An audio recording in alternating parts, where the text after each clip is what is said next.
নমস্কার প্রিয় দর্শকবৃন্দ, জ্ঞানপীঠ বাংলা ইউটিউব চ্যানেলে আপনাদের সকলকে স্বাগত। আশা করি সকলে খুবই ভালো আছেন। আজকে আমরা চলে এসেছি কর্মযোগের আরও একটি অধ্যায় নিয়ে। এই অধ্যায়ে আমরা জানব কর্তব্য কী। ভিডিওটি শুরু করার আগে অনুগ্রহ করে ভিডিওটিতে একটি লাইক করে দিন। চ্যানেলে নতুন দর্শক হয়ে থাকলে চ্যানেলটিকে সাবস্ক্রাইব করে দিন ও অল নোটিফিকেশানটি অন করে দিন। তো চলুন ভিডিওটি শুরু করা যাক। কর্মযোগের তত্ত্ব বুঝিতে হইলে আমাদের জানা আবশ্যক কর্তব্য কাহাকে বলে। আমাকে যদি কিছু করিতে হয় তবে প্রথমেই জানিতে হইবে ইহা আমার কর্তব্য, তবেই তাহা করিতে পারিব। কর্তব্য জ্ঞান আবার বিভিন্ন জাতির মধ্যে ভিন্ন ভিন্ন। মুসলমান বলেন তাহার শাস্ত্র কোরআনে যাহা লিখিত আছে তাহাই তাহার কর্তব্য। হিন্দু বলেন তাহার বেদে যাহা আছে তাহাই তার কর্তব্য। খ্রিস্টান আবার বলেন তাহার বাইবেলে যা আছে তাহাই তাহার কর্তব্য।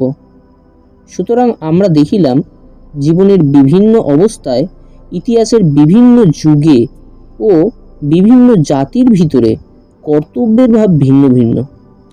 অন্যান্য সার্বভৌম ভাববোধক শব্দের ন্যায় কর্তব্য শব্দেরও স্পষ্ট সংজ্ঞা দেওয়া অসম্ভব। কর্মজীবনে উহার পরিণতি ও ফলাফল জানিয়াই আমরা উহার সম্বন্ধে একটা ধারণা করিতে পারি। যখন আমাদের সম্মুখে কতকগুলি ঘটনা ঘটে তখন আমাদের সকলেরই সেইগুলি সম্বন্ধে কোনো বিশেষভাবে কার্য করিবার জন্য স্বাভাবিক অথবা পূর্ব সংস্কার অনুযায়ী ভাবের উদয় হয়। সেই ভাবের উদয় হইলে মন সেই পরিবেশ সম্বন্ধে চিন্তা করিতে আরম্ভ করে। কখনো মনে হয় এইরূপ অবস্থায় এইভাবে কর্ম করাই সঙ্গত, আবার অন্য সময়ে ঠিক সেইরূপ অবস্থা হইলে সেইভাবে কর্ম করা অন্যায় বলিয়া মনে হয়। সর্বত্রই কর্তব্যের এই সাধারণ ধারণা দেখা যায় যে প্রত্যেক সৎ ব্যক্তি নিজ বিবেকের আদেশ অনুযায়ী কর্ম করিয়া থাকেন। কিন্তু বিশেষ কোন গুণ কর্মকে কর্তব্যে পরিণত করে?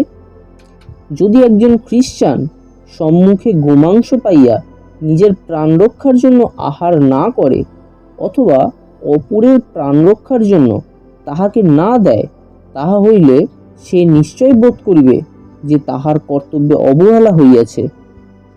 কিন্তু একজন হিন্দু যদি ঐরূপ ক্ষেত্রে উহা ভোজন করিতে সাহস করে অথবা অপর হিন্দুকে উহা খাইতে দেয়, সেও নিশ্চয়ই সমভাবে বোধ করিবে যে তাহার কর্তব্য পালন করা হইল না।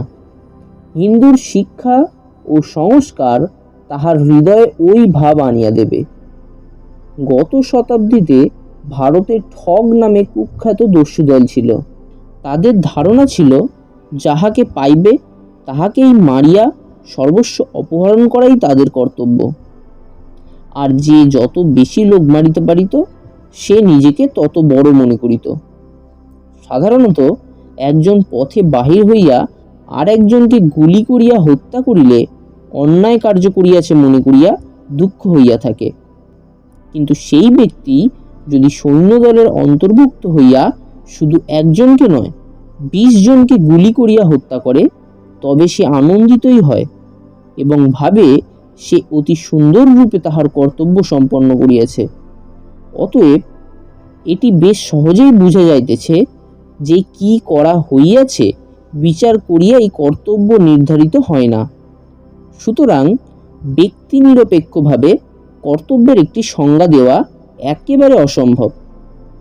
এটি কর্তব্য, এটি অকর্তব্য এইরূপ নির্দেশ করিয়া কিছু বলা যায় না।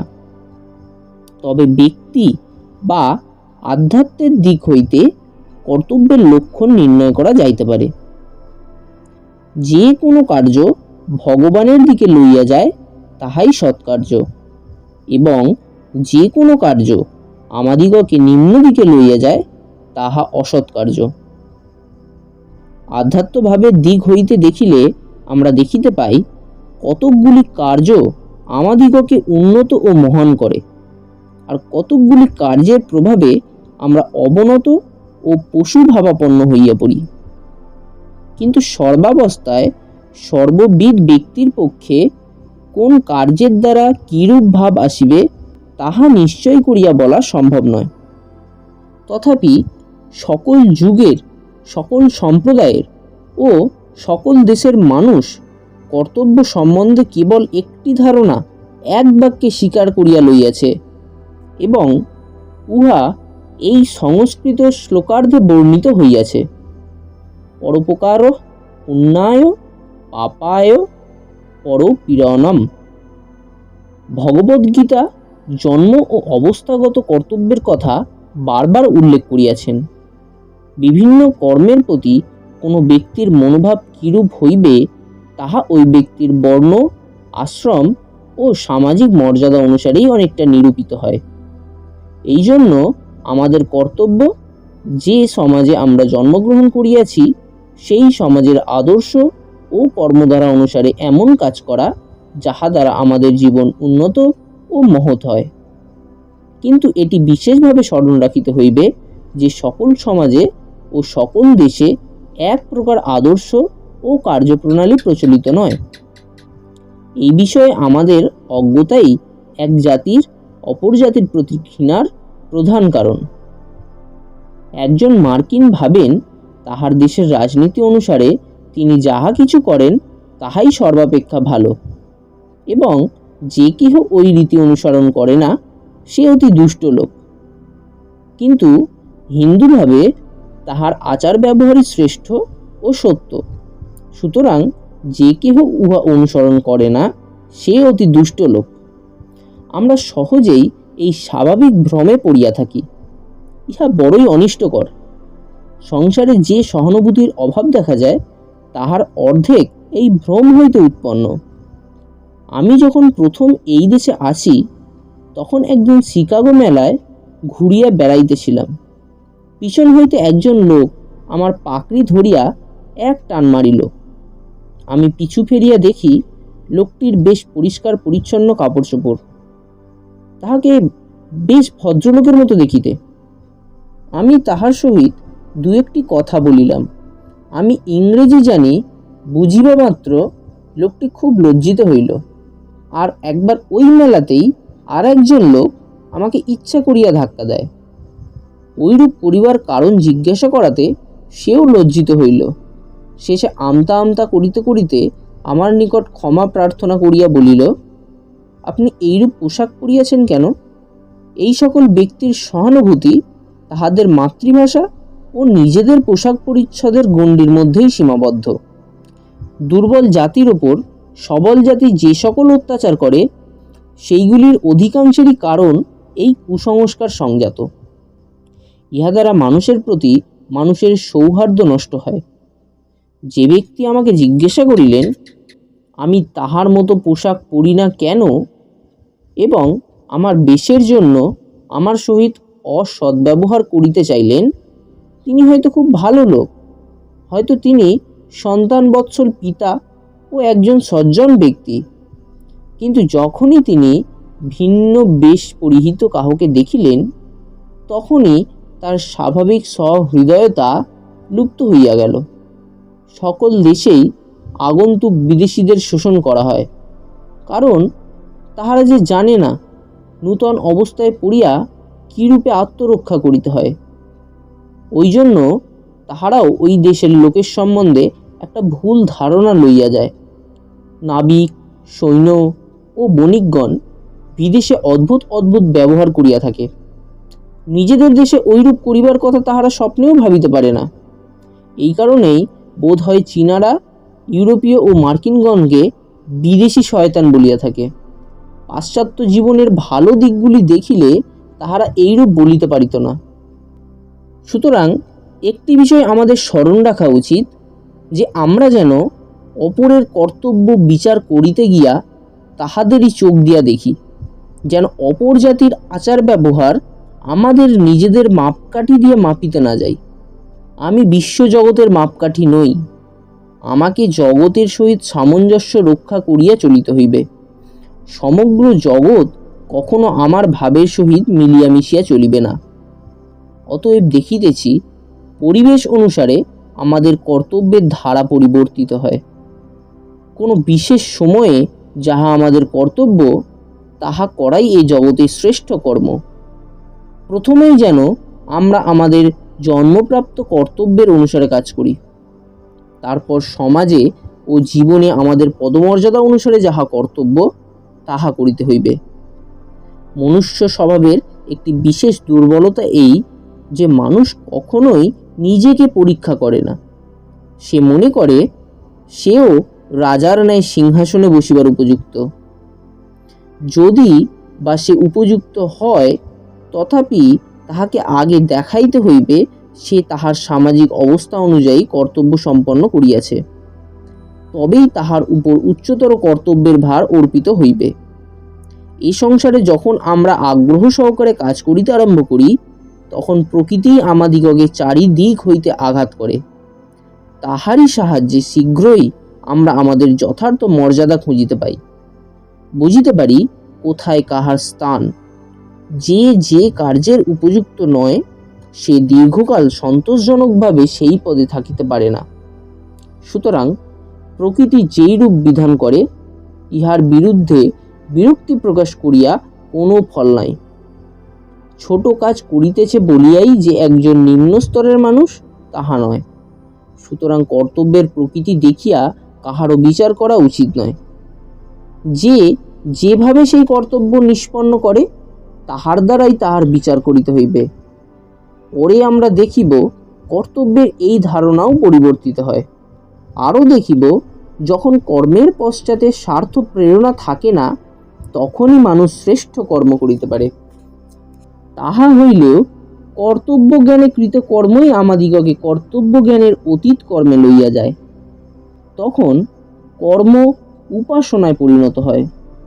শুধু তাই নয়, তখন কেবল কর্মের জন্যই কর্ম অনুষ্ঠিত হইয়া থাকে। তবে ইহা আদর্শ মাত্র। উহা লাভ করিবার উপায় এই কর্তব্য। আমরা দেখিব কর্তব্যের তত্ত্ব, নীতি বা প্রেম যে কোনো রূপেই প্রকাশ হোক না কেন, ইহা অন্যান্য যোগের মতোই। ইহার উদ্দেশ্য কাঁচা আমিকে ক্রমশ সূক্ষ্ম করা, যাতে পাকা আমি নিজ মহিমায় শোভা পাইতে পারে। ইহার উদ্দেশ্য নিম্ন স্তরের শক্তিক্ষয় নিবারণ করা, যাহাতে আত্মা উচ্চতর ভূমিতে নিজেকে প্রকাশ করিতে পারেন। নিজ বাসনাগুলিকে ক্রমাগত ত্যাগ বা অস্বীকার করিলেই আত্মার মহিমা প্রকাশিত হয়। কর্তব্য কর্ম করিতে গেলে অতি কঠোরভাবে এই ত্যাগ আবশ্যক হয়।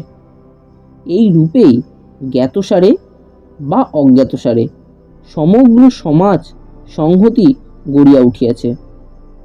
এই কর্ম ও অভিজ্ঞতার ক্ষেত্রে স্বার্থপূর্ণ বাসনা কমাইতে কমাইতে আমরা মানুষের প্রকৃত স্বরূপের অনন্ত বিস্তৃতির পথ খুলিয়া দিই। ভিতরের দিক হইতে দেখিলে কর্তব্যের এই একটি নিশ্চিত নিয়ম পাওয়া যায় যে স্বার্থপরতা ও ইন্দ্রিয়পরতা হইতে পাপ ও অসাধুতার উদ্ভব, আর নিঃস্বার্থ প্রেম ও আত্মসংযম হইতে ধর্মের বিকাশ। কর্তব্য বিশেষ রুচিকর নয়। প্রেম কর্তব্য চক্রকে স্নেহশক্তি করিলে তবেই উহা বেশ সহজভাবে চলিতে থাকে, নতুবা কর্তব্য ক্রমাগত সংঘর্ষ। অন্যথা কিভাবে পিতামাতা সন্তানের প্রতি, সন্তান পিতামাতার প্রতি, স্বামী স্ত্রীর প্রতি এবং স্ত্রী স্বামীর প্রতি কর্তব্য পালন করিতে পারে? আমরা কি জীবনের প্রতিদিনই সংঘর্ষের সম্মুখীন হইতেছি না? প্রেম মিশ্রিত হইলেই কর্তব্য রুচিকর হয়। প্রেম আবার কেবল স্বাধীনতাতেই দীপ্তি পায়। কিন্তু ইন্দ্রিয়ের দাস, ক্রোধের দাস, ঈর্ষার দাস, আরও যে শত শত ছোট ছোট ঘটনা জীবনে প্রত্যহ ঘটিবেই, সেইগুলির দাস হওয়াই কি স্বাধীনতা? আমরা জীবনে যেসব ছোটোখাটো রূঢ় সংঘর্ষের সম্মুখীন হই, ওইগুলি সহ্য করাই স্বাধীনতার সর্বোচ্চ অভিব্যক্তি। নারীগণ নিজেদের ঈর্ষাপূর্ণ খিটখিটে মেজাজের দাস হইয়াই স্বামীর ওপর দোষারোপ করে এবং মনে করে তাহারা যেন নিজেদের স্বাধীনতা জাহির করিতেছে। তাহারা জানে না যে এই রূপে তাহারা নিজেদের দাসী বলিয়াই প্রতিপন্ন করিতেছে। যে সকল স্বামী সর্বদাই স্ত্রীর দোষ দেখে, তাহাদের সম্বন্ধেও এই একই কথা। পবিত্র রক্ষা করাই পুরুষ ও স্ত্রীর প্রথম ধর্ম। এমন মানুষ নাই বলিলেই হয়, তা সে যতদূর বিপদগামী হোক না কেন, যাহাকে নম্রা, প্রেমিকা, সতী স্ত্রী সৎ পথে ফিরিয়ে আনিতে না পারে। জগৎ এখনো অতটা মন্দ হয় নাই। সমুদয় জগতে আমরা নৃশংস পতি এবং পুরুষের অপবিত্রতা সম্বন্ধে অনেক কথা শুনি, কিন্তু ইহা কি সত্য নয় যে নৃশংস ও অপবিত্র নারীর সংখ্যা যত, ওইরূপ পুরুষের সংখ্যাও ঠিক তত? নারীগণ সর্বদা যেইরূপ সগর্বে বলেন এবং তাহা শুনিয়া লোকেও যেইরূপ বিশ্বাস করে, যদি সকল নারী সেইরূপ সৎ ও পবিত্র হইতেন, তবে আমি নিঃসংশয়ে বলতে পারি পৃথিবীতে একটিও অপবিত্র পুরুষ থাকিত না। এমন পাশব ভাব কি আছে যাহা পবিত্রতা ও সতীত্ব জয় করিতে পারে না? যে কল্যাণী সতী নিজ স্বামী ব্যতীত সকল পুরুষকেই পুত্রের মতো দেখেন এবং তাহাদের প্রতি জননী ভাব পোষণ করেন, তিনি পবিত্রতা শক্তিতে অতিশয় উন্নত হন। এমন পশু প্রকৃতির মানুষ একটিও নাই যে তাহার সমক্ষে পবিত্রতার হাওয়া অনুভব না করিবে। প্রত্যেক পুরুষও সেইরূপ নিজ পত্নী ব্যতীত অপরাপর নারীকে মাতা, কন্যা বা ভগিনী রূপে দেখিবেন।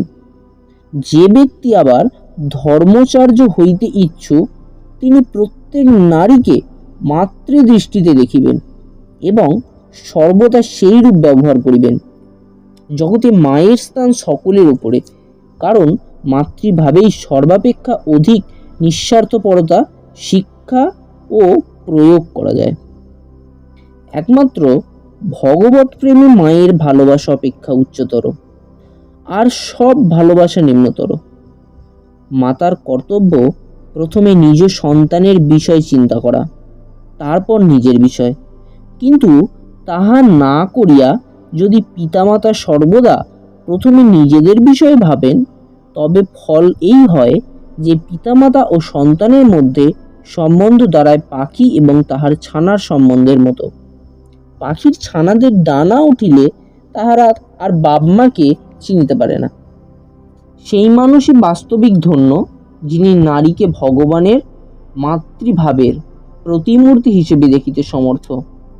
সেই নারীও ধন্য, যাহার চক্ষে পুরুষ ভগবানের পিতৃভাবের প্রতীক।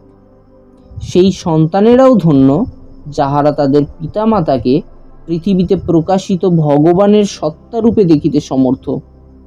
উন্নতি লাভের একমাত্র উপায় আমাদের হাতে যে কর্তব্য রহিয়াছে তাহা অনুষ্ঠান করিয়া ধীরে ধীরে শক্তি সঞ্চয় করা এবং ক্রমশ অগ্রসর হওয়া, যে পর্যন্ত না আমরা সেই সর্বোচ্চ অবস্থায় উপনীত হতে পারি। প্রত্যহ আবল তাবল বকে এমন একজন অধ্যাপক অপেক্ষা যে মুচি সর্বাপেক্ষা কম সময়ের মধ্যে একজোড়া শক্ত ও সুন্দর জুতা প্রস্তুত করিয়া দিতে পারে, সেই বড়, অবশ্য তার নিজ ব্যবসার ও কার্যের দৃষ্টিতে। এক যুবক সন্ন্যাসী বনে গিয়া বহুকাল ধ্যান, ভজন ও যোগাভ্যাস করিতে লাগিলেন। 12 বৎসর কঠোর তপস্যার পর একদিন এক বৃক্ষতলে বসিয়া আছেন, এমন সময় তাহার মস্তিষ্কে কতগুলি শুষ্ক পত্র পড়িল। উপরের দিকে চাহিয়া তিনি দেখলেন একটি কাক ও একটি বক গাছের উপর লড়াই করিতেছে।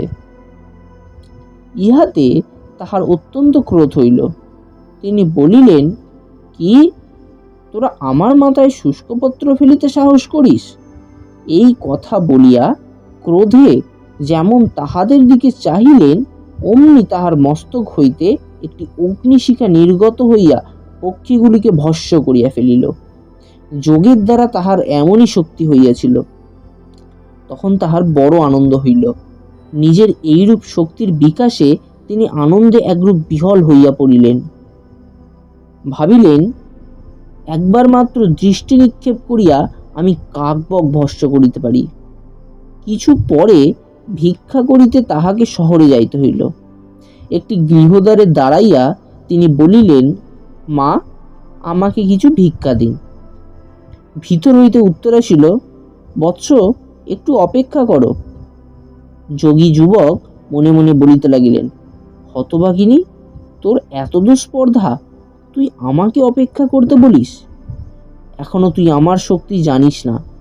তিনি মনে মনে এইরূপ বলিতেছেন, আবার সেই কণ্ঠধ্বনি শোনা গেল, বৎস, এত অহংকার করিও না, এখানে কাক বা বক নাই। তিনি বিস্মিত হইলেন, তথাপি তাহাকে অপেক্ষা করিতে হইল। অবশেষে সেই নারী বাহির আসিলেন। যোগী তাহার পদতলে পড়িয়া বলিলেন, মা, আপনি কিরূপে উহা জানিলেন? তিনি বলিলেন, বাবা, আমি তোমার যোগ তপস্যা কিছুই জানি না।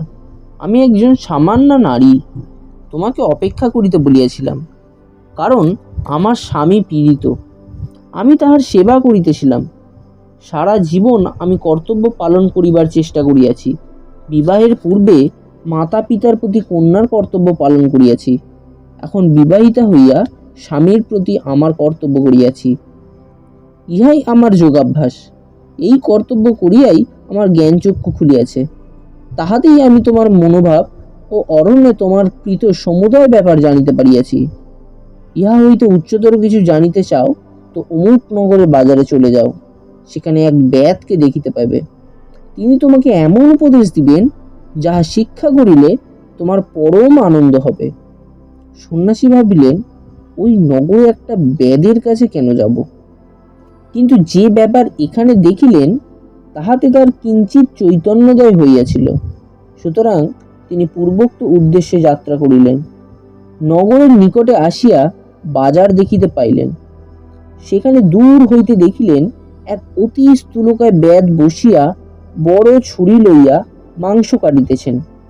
নানা লোকের সহিত কথা বলিতেছে ও কেনা বেচা করিতেছে। যুবক ভাবিলেন, হায় ভগবান, রক্ষা করো, এই লোকের নিকট আমাকে শিখিতে হইবে। এই তো দেখিতেছি একটা পিশাচের অবতার। ইতিমধ্যেই ওই লোকটি চোখ তুলিয়া চাহিয়া বলিল, সেই মহিলাটি কি আপনাকে এখানে পাঠিয়েছেন? আমার বেচা কেনা শেষ না হওয়া পর্যন্ত অনুগ্রহ করিয়া একটু বসুন। সন্ন্যাসী ভাবিলেন, এখানে আমার কি হইবে? যাহা হোক, তিনি উপবেশন করিলেন। ব্যাধ নিজ কার্য করিতে লাগিলেন। কাজ শেষ হইলে পর সে টাকা কড়ি সব লইয়া সন্ন্যাসীকে বলিলেন, আসুন মহাশয়, আমার বাটিতে আসুন।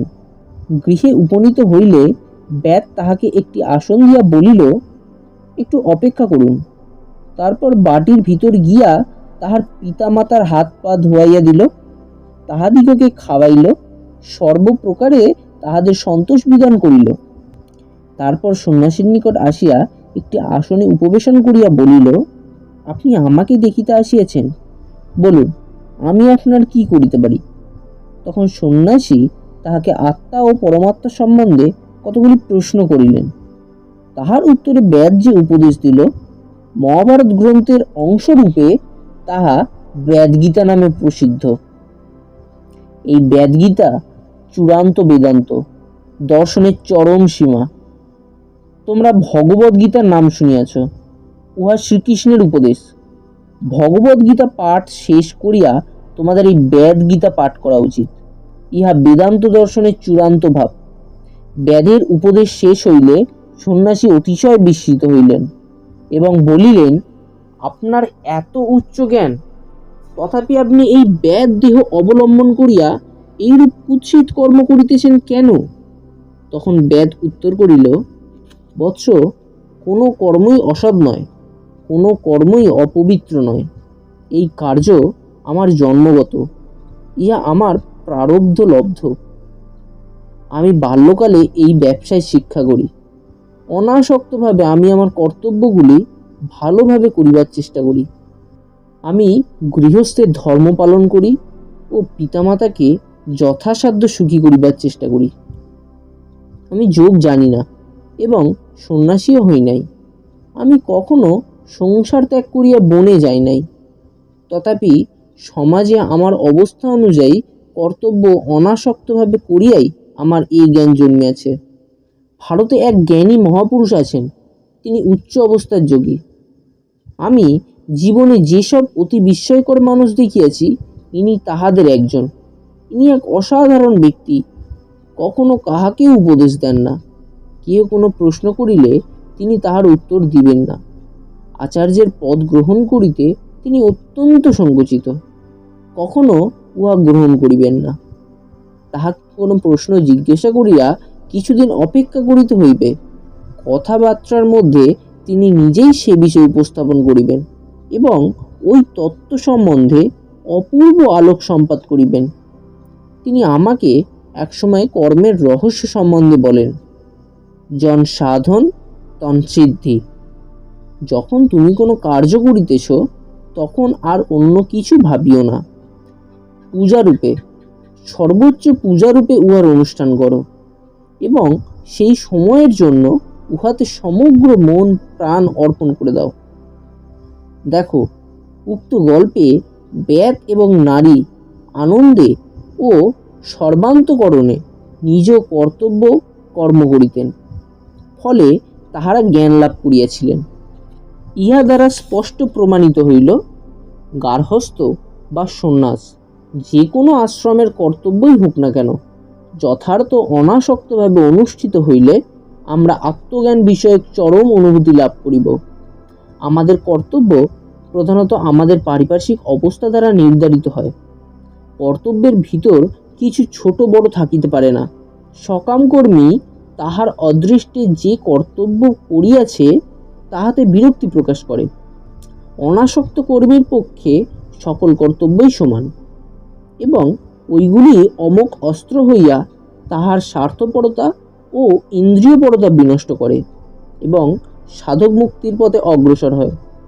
আমরা যে কার্যে বিরক্তি প্রকাশ করি, তাহার কারণ আমরা সকলেই নিজেদের খুব বড় ভাবিয়া থাকি, কিন্তু আন্তরিকতার সহিত কর্মে প্রবৃত্ত হইলে আমরা নিম্ন অবস্থা নির্দিষ্ট অতি ক্ষুদ্র কর্তব্যগুলিও ঠিক ঠিক সম্পাদনে স্বীয় অক্ষমতা বুঝতে পারি এবং তাহাতে আমরা নিজেদের সম্বন্ধে যে সকল উচ্চ ধারণা পোষণ করিতাম, তাহা স্বপ্নের ন্যায় অন্তর্হিত হইয়া যায়। যখন আমি বালক ছিলাম, তখন আমার মনে অনেক রকম চিন্তা উঠিত। কখনো ভাবিতাম আমি একটা মস্ত বড় সম্রাট, কখনো বা নিজেকে অন্য কোনো রূপ একটা বড় লোক ভাবিতাম। বোধহয় তোমরাও বাল্যকালে এইরূপ চিন্তা করিয়াছ, কিন্তু এইগুলি সবই খেয়াল মাত্র। প্রকৃতি সর্বদা কঠোরভাবে প্রত্যেকের কর্মানুযায়ী ন্যায়সঙ্গত ফল বিধান করিয়া থাকে, তাহার একচুলও এদিক ওদিক হইবার নয়। সেই জন্য আমরা স্বীকার করিতে ইচ্ছুক না হইলেও প্রকৃতপক্ষে আমাদের কর্মফল অনুসারেই আমাদের কর্তব্য নির্দিষ্ট হইয়া থাকে। আমাদের অতি নিকটেই যে কর্তব্য রহিয়াছে, যাহা আমাদের হাতের গোড়ায় রহিয়াছে, তাহা উত্তম রূপে নির্বাহ করিয়াই আমরা ক্রমশ শক্তি লাভ করি। এই রূপে ধীরে ধীরে শক্তি বাড়াইতে বাড়াইতে ক্রমে আমরা এমন অবস্থায় পৌঁছতে পারি, যে সময়ে আমরা সমাজের সর্বাপেক্ষা সম্মানজনক কর্তব্য করিবার সৌভাগ্য লাভ করিব। এইটি জানিয়া রাখা ভালো, কারণ প্রতিযোগিতা হইতে ঈর্ষার উৎপত্তি হয় এবং উহা হৃদয়ের সৎ ও কোমল ভাবগুলি নষ্ট করিয়া ফেলে। যে ক্রমাগত সকল বিষয়ে বিরক্তি প্রকাশ করে, তাহার পক্ষে সকল কর্তব্যই অরুচিকর বলিয়া বোধ হয়। কিছুই তাহাকে কখনো সন্তুষ্ট করিতে পারিবে না এবং তাহার জীবনটাও বিফলতায় পর্যবসিত হইবে। এসো, আমরা কেবল কাজ করিয়া যাই। যে কোনো কর্তব্য আসুক না কেন, তা যেন আমরা সাগ্রহে করিয়া যাইতে পারি। সর্বদাই যেন কর্তব্য সম্পাদনের জন্য সর্বান্তকরণে প্রস্তুত থাকিতে পারি, তবেই আমরা নিশ্চয়ই আলো দেখিতে পাইব। নমস্কার, আজকের নিবেদন এইটুকুই। ভিডিওটি ভালো লাগলে অবশ্যই লাইক করবেন, বন্ধুদের সাথে শেয়ার করবেন। ধন্যবাদ।